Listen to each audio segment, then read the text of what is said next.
La palabra del Señor dice en Deuteronomio 6, versículos 4 al 9. Oye Israel, Jehová nuestro Dios, Jehová uno es. Y amarás a Jehová tu Dios de todo tu corazón y de toda tu alma y con todas tus fuerzas. Y estas palabras que yo te mando hoy estarán sobre tu corazón, y las repetirás a tus hijos y hablarás de ellas estando en tu casa, y andando por el camino y al acostarte y cuando te levantes. Y las atarás como una señal en tu mano, y estarán como frontales entre tus ojos, y las escribirás en los postes de tu casa y en tus puertas. En este tiempo en donde el debate alrededor de la nueva escuela mexicana, con toda esta situación que estamos viviendo hoy con los nuevos libros de texto, tenemos que hacer algo. Esta lucha que nosotros como cristianos debemos enfrentar es una lucha desigual, humanamente hablando. El Estado contra el poco porcentaje de creyentes comprometidos. Ese es un porcentaje desigual y nosotros no tenemos la fuerza suficiente como para poder manifestarnos, aun y cuando tenemos nosotros al poderoso Dios de nuestro lado. Esta batalla contra el Estado es una batalla que quizá no podamos ganar. Y no porque no tengamos fe en el Señor que pueda darnos la victoria, sino que es muy posible que el mismo Señor nos esté llamando la atención para regresar a lo que Él nos ha mandado que hagamos. La responsabilidad de la educación de nuestros hijos no la tiene el Estado. Tampoco la tienen la iglesia. La responsabilidad de la educación de nuestros hijos la tenemos los padres. Él, el Señor, demandará a los padres cristianos, a los padres en toda la humanidad, demandará de ellos, ¿qué hiciste con tus hijos? Mi esposa y yo educamos a nuestros hijos en casa. Lo hicimos con la plena conciencia, responsabilidad y conocimiento de que esto iba a ser difícil. Ya hace muchos años de esto. Empezamos en esta ardua tarea y tuvimos ahora o tenemos ahora una cosecha maravillosa con hijos temerosos de Dios. Al principio de nuestro proceso pensábamos lo que Juan escribía en tercera de Juan 4. No tengo mayor gozo que este, el oír que mis hijos andan en la verdad. Hoy, con todos los defectos de nuestros hijos, podemos afirmar contundentemente que el gozo nuestro no es que ellos hayan sido mejores o los mejores científicos, los mejores profesionistas, ni siquiera los mejores pastores o maestros, pero lo que podemos afirmar es que ellos son temerosos del Señor. La responsabilidad cristiana en nuestra casa la asumimos nosotros. Dos factores nos movieron para esto: la inerrante, incuestionable, infalible palabra del Señor, sin duda alguna en primer lugar, pero nos encontramos en el tiempo con una historia maravillosa que por ahí la tuvimos a nuestro alcance y que llamó poderosamente nuestra atención. Yo les voy a contar una pequeña historia que es ficticia, no es real, pero que de alguna manera llamó nuestra atención para volver nuestras miradas a lo que el Señor quería que hiciéramos. Escuche con atención esta historia ficticia. Esta es la historia ficticia de un jovencito hebreo que salió de Egipto con su familia y nos relata su aventura. Con cuánta emoción recuerdo la noche en que nuestros padres nos dijeron que estábamos a punto de dejar de ser esclavos. Por fin saldríamos de Egipto. El Señor le había dado instrucciones a Moisés, nuestro líder, acerca de cómo pintar con la sangre del cordero los dinteles de nuestra casa. Ya teníamos listo nuestro equipaje. Cenamos y nos aprestamos para salir. Mientras los egipcios lloraban de dolor por la muerte de sus primogénitos, nosotros salíamos hacia nuestra libertad y emprendimos nuestro camino. Todos íbamos muy gozosos, ya éramos libres, estábamos a punto de hacer un largo viaje hacia la tierra prometida. Nosotros los hebreos ya nunca más tendríamos que trabajar para los egipcios. Cuando llegamos a las orillas del Mar Rojo, fuimos testigos de un gran portento. El Señor envió un fuerte viento que abrió las aguas y pudimos pasar en seco. Él nos iba guiando mediante una columna de humo en el día y de fuego en la noche. Todas las noches dábamos gracias a Dios, orábamos en familia, repetíamos la Shema. Oye Israel, Jehová nuestro Dios, Jehová, uno es. Estaba muy feliz de pertenecer al pueblo de Dios. Así seguimos caminando muchos días hacia nuestro destino, cuando un día mi padre me dijo: hijo, es necesario que te prepares para las cosas de la vida.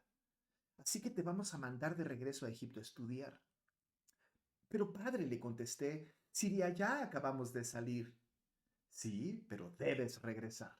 Las mejores escuelas del mundo se encuentran allá, me dijo. Los eruditos en matemáticas, geometría, astronomía y lenguas se encuentran en Egipto. Padre, ¿no será suficiente con lo que pueda aprender aquí? No, hijo, debes estudiar entre los mejores. Esa es la educación que yo quiero que tengas. Así que a la mañana siguiente me preparé para ir a la escuela a Egipto. Llevé un almuerzo conmigo y los materiales necesarios para la escuela. Cuando llegué allá, no quise decirles que yo era del pueblo hebreo. No quería que me trataran de manera distinta. De todas maneras, muchos vieron mi ropa y escucharon mi acento y se dieron cuenta de que yo no era egipcio. Claro que yo nunca lo admití frente a ellos. Quería ser aceptado como igual. Por primera vez sentí vergüenza de que me identificaran con el pueblo hebreo. Cuando regresé a casa, no comenté con mis padres lo incómodo que me sentí, lo fuera de lugar que estaba al no ser como mis compañeros los egipcios. Seguramente no me entenderían. Sin embargo, a la semana siguiente les tuve que decir a mis padres que me compraran una ropa más adecuada para la escuela. Me quería parecer a mis compañeros. Y ellos me dijeron, ¿qué tiene de malo la manera en que nosotros vestimos? ¿Que ya no quieres vestirte más como un hebreo? Pero accedieron. Así que al día siguiente fui vestido como un egipcio. No quería parecer un hebreo más. Mis padres me vieron ir a la escuela con tristeza en su mirada, pero a mí eso no me importó.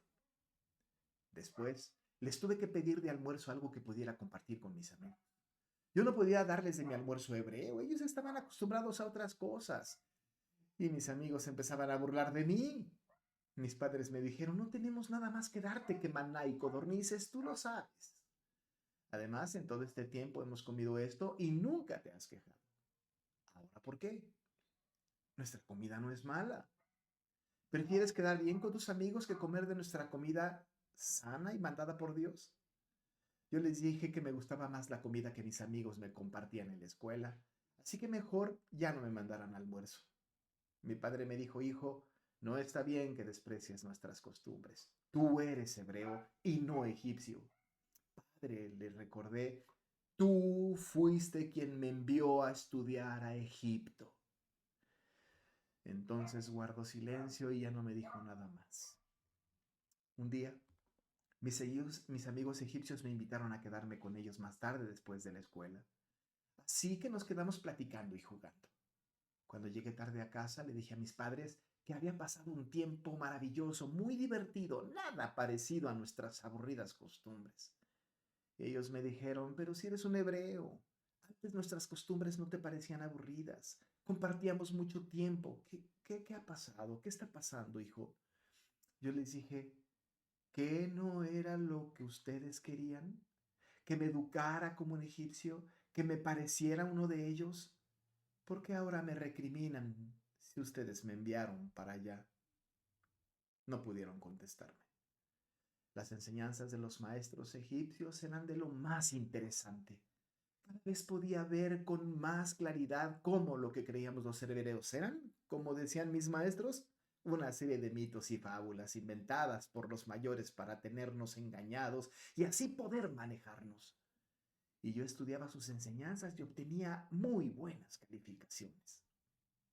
Cuando mis amigos me invitaron a pasar un tiempo con ellos en su casa, les pedí permisos a mis padres. Ellos me dijeron que no, que estaba pasando demasiado tiempo con ellos. Me dijeron, hijo, ya no hablas como un hebreo, ya no vistes como un hebreo, ya no piensas como el pueblo de Dios, ya no pasas tiempo con nosotros. Cada vez te vas alejando más y más de nuestras costumbres y de Dios. Muy pronto me empecé a dar cuenta cuán ignorante era nuestro pueblo. Yo, que estaba estudiando con los grandes intelectuales de Egipto, ahora sabía más que ellos. ¿Cómo era posible que siguiera las mismas viejas costumbres de nuestros antepasados? ¿No se daban cuenta que los egipcios eran los mejores en todo? Así que no tomaba en cuenta las exhortaciones de mis padres. Ya no me quería reunir con ellos para platicar. No hablábamos de Dios. No oraba más con ellos. Poco a poco, como sin darme cuenta, me alejé de mis padres, de mi familia, de la adoración a Dios. Todo con el afán de parecerme más a los egipcios, de encajar mejor entre ellos. Al día siguiente me preparé para ir de regreso a Egipto a la escuela cuando mi padre entonces me dijo, ya no más, no vas a volver a Egipto. Yo me enojé y le pregunté, pero ¿por qué, padre? Si tu deseo desde el principio fue que yo me preparara entre los mejores maestros, era tu deseo. Ahora ya no puedo dejar de ir. Pues me equivoqué, dijo mi padre. Lo lamento mucho. De hoy en adelante permanecerás con nosotros y te volveremos a enseñar todo lo que ya sabías y te vamos a seguir enseñando. No podemos permitir que te enseñen los incrédulos egipcios. Pero padre, me empezaba yo a desesperar. No puedo faltar. Voy muy bien en mis calificaciones. Además, todos mis amigos me esperan. Tenemos planeado una salida. Suficiente, dijo mi padre. No voy a escuchar más. He perdido mucho tiempo al permitir que fueras a Egipto y otros te enseñaran cuando yo sabía que era mi responsabilidad buscarte los caminos del Señor. Te pido me perdones por no haber hecho lo que Dios me pidió que hiciera contigo, pero de ahora en adelante espero cumplir con el mandato de Dios. Claro que al principio estuve muy molesto y no quería acatar las órdenes de mis padres, pero ellos, con amor y paciencia, me hicieron entender que yo era un hijo de Dios y antes que a ellos, a quien debía obedecer era a Dios.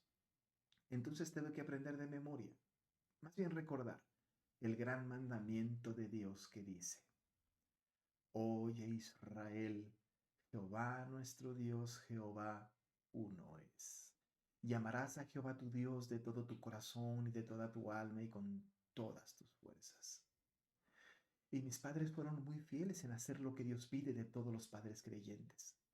La palabra del Señor sigue diciendo, y estas palabras que yo te mando hoy estarán sobre tu corazón y las repetirás a tus hijos. Hablarás de ellas estando en tu casa y andando por el camino y al acostarte y cuando te levantes. Y las atarás como una señal en tu mano y estarán como frontales entre tus ojos. Y las escribirás en los postes de tu casa y en tus puertas. Gradualmente fui olvidando las enseñanzas y las malas influencias que recibí al estar en Egipto. Pronto, con el ejemplo y la instrucción de mis padres, pude amar al Señor con todo mi corazón, como lo hacen ellos. Entonces me recordaron lo que Moisés les había dicho. Obedezcan siempre los mandamientos que nuestro Dios les ha dado. Si hacen lo que es bueno y justo, agradarán a Dios. Así, Él hará que les vaya bien cuando vivan en la buena tierra que prometió a sus antepasados.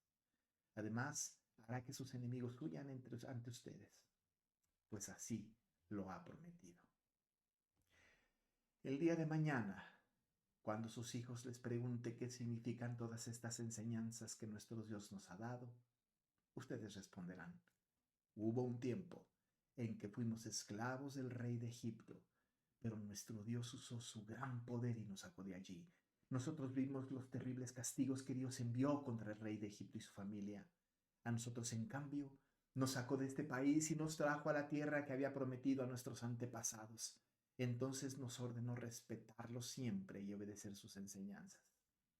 Si somos obedientes a Dios y a sus mandamientos, Él nos hará prosperar y nos mantendrá con vida como hasta ahora. Ahora somos una familia unida que alaba a Dios y le obedece. Todos queremos hacer su voluntad y entendemos y atendemos los mandatos de su palabra porque amamos a nuestro Señor. Esta, desde luego, es una historia ficticia, especulativa si usted quiere, pero refleja de algún modo la importancia que nosotros los padres cristianos tenemos frente a Dios en la educación de nuestros hijos. Hoy el debate es muy fuerte. No nos cabe la menor duda de que los libros de texto entrarán en este ciclo escolar. La fuerza de los que estamos en contra es muy pobre, es muy débil. Ciertamente el Señor es poderoso. Pero ¿será que estamos esperando el poder de Dios en que cambie estas circunstancias en la educación de nuestro país? ¿O será que el poderoso Dios quiera más bien, con su poder absoluto, mover nuestras voluntades, mover nuestras mentes y llevarnos a esto que Él ha mandado, de que en nuestra casa tenemos que educar a nuestros hijos? Amados hermanos, nuestros hijos no son propiedad del Estado. Nuestros hijos no son propiedad tampoco de nosotros. Nuestros hijos son propiedad de Dios. Y Él ha demandado de nosotros que les eduquemos, que llevemos la palabra santa a ellos y que les evitemos estar contaminados con toda esta ideología, con toda esta estructura educativa de nuestro país. ¿Quiere mandar a sus hijos a la escuela en este ciclo? Hágalo, hágalo. Sufrirá las consecuencias. ¿Piensa usted que, bueno, mis hijos tienen buenos principios cristianos y con toda madurez enfrentarán toda esta situación? Y cuando lleguen sus hijos, después de este debate tan fuerte, en donde estén escuchando a los maestros y a las maestras decir a sus hijos, todes, niñes y todo esto, y enseñándoles todo lo que los libros de texto ahora contienen, entonces se arrepentirá. Cuando usted se dé cuenta que en la adolescencia o en la juventud de sus hijos ellos ya no quieren más regresar a la iglesia y se están sumando a la agenda globalista y progresista del mundo, entonces quizá en ese tiempo usted tendrá que decir, ¿cómo es que mandé a mis hijos a esta educación? La lucha, la lucha es desigual. El poderoso Dios quizá no está queriendo o dentro de sus planes no sea modificar la estructura de la educación en nuestro país, pero quizá está queriendo mover nuestro corazón. La Iglesia Nacional Presbiteriana de México no tiene una estructura educativa para que pueda sostener semejante proyecto, semejante responsabilidad, pero en la casa de cada uno de nosotros, en la responsabilidad que tenemos con Dios, debemos enfrentarlo. La educación en casa ya no se ha convertido en una de las mejores opciones. La educación en casa es la opción. Y hasta ahí o hacia allá el Señor nos está dirigiendo. Usted tiene la información. La conciencia suya está gobernada por el Señor. Enfrente su lucha propia. Haga lo que su conciencia, a la luz de la palabra del Señor, le diga. Al fin y al cabo, tarde o temprano, le dará cuentas al Señor. Dios les bendiga.